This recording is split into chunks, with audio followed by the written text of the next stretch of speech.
Hello, my name's René. I am the artist who illustrated this beautiful story called Bella, which is written by Gumnut. And today I am sitting in amongst some of the beautiful bushlands of the Eurobodalla, which is where Gumnut lives and met the beautiful sugar gliders and also a young friend named Bella who inspired the character in the story. And this is also where I grew up and live, and where I've been inspired by all of the beautiful landscapes and plants and animals which all went into this lovely book. So today I'm going to read it to you and I hope you enjoy. So let's have a look. Bella was a sugar glider. She jumped from tree to tree. She loved her grey gum forest. Her life was young and free. On a cold and windy night, through a star-filled midnight sky, Bella noticed a special gum leaf as it went floating by. So Bella chased this gum leaf. She chased from tree to tree, and when she finally caught it, there were words for her to see. Bella returned to her family's nest in the hollow of a big grey gum. There, in the early morning light, she showed the gum leaf to her mum. Written upon this gum leaf, she found a story very old. The great gathering of bush animals, of the strongest and most bold. For far out in the bush, at a special time each year, gathered all of the bush animals for sporting fun and cheer.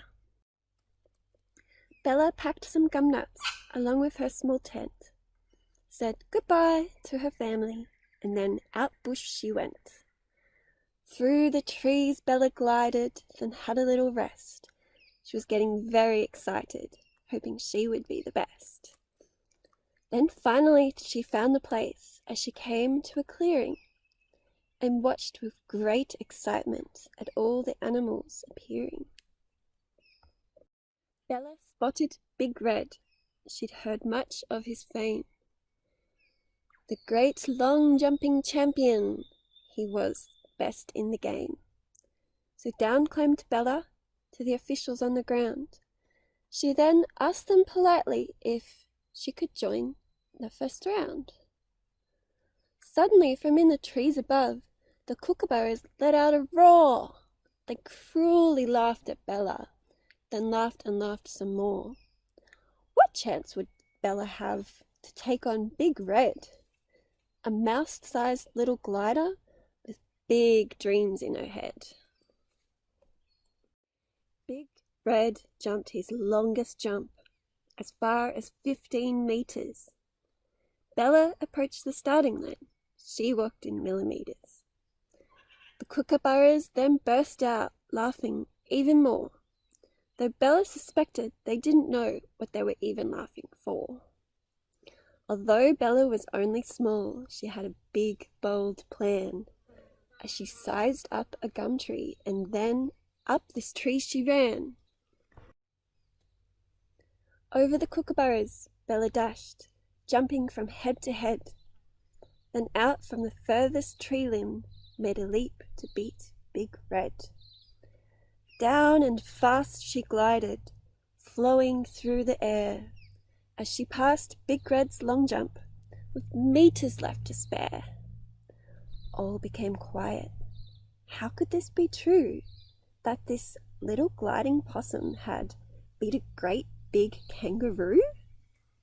The officials then consulted with the Gumleaf Games rule book and came to a conclusion for this jump that Bella took. The winner by 3 meters was announced to a huge cheer. Little Bella, the sugar glider, long jump champion of the year.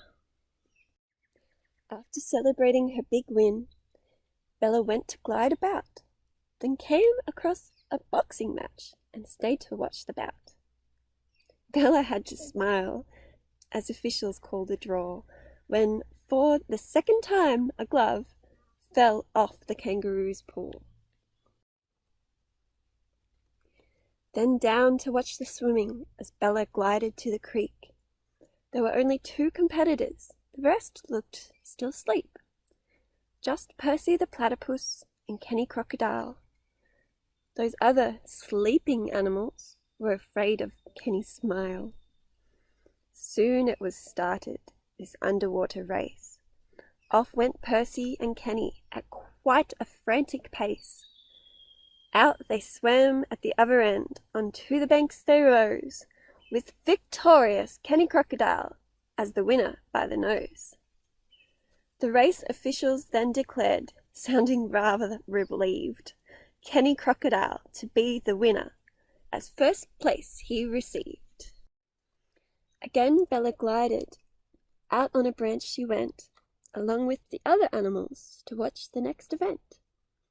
But the running race was held up, thanks to some naughty pups, when the dingoes and dogs kept fighting and held the whole race up. But 2 competitors, red and blue, kept away from the fights, as they leapt away quickly when the glowworms flashed green lights. In a cloud of red dust, they all raced off in a pack, but those naughty dogs and dingoes kept on fighting down the track. Red was the winner, followed closely by blue, and 3rd place was awarded to a small grey kangaroo. It had been such a long day, Bella needed some rest, so with nighttime approaching, she was homebound to her nest. Bella watched the sunset, and to her friend she said, "Goodbye," then jumped through the gum trees into a star-filled sky.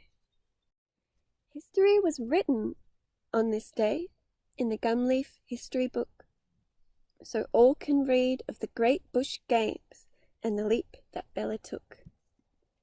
The end. I hope you enjoyed the story. I really love it. It's one of my favorites. I want to share with you guys some of the inspiration for the book. So you can see in this drawing here, this was based on a photograph that I.B. Gumnut took, and this is his hand, and this is one of the beautiful sugar gliders who would come and visit him, and so we put a bit of information there. Bella came about from camping adventures in the Australian bush. During the night, the sugar glider possums would climb down the trees to get their treats of jam. These beautiful creatures became very friendly to the point where they would sit on a hand, arm, or leg. The name Bella was inspired by a young family friend of I.B. Gumnut, who is, despite being small, very brave and very clever.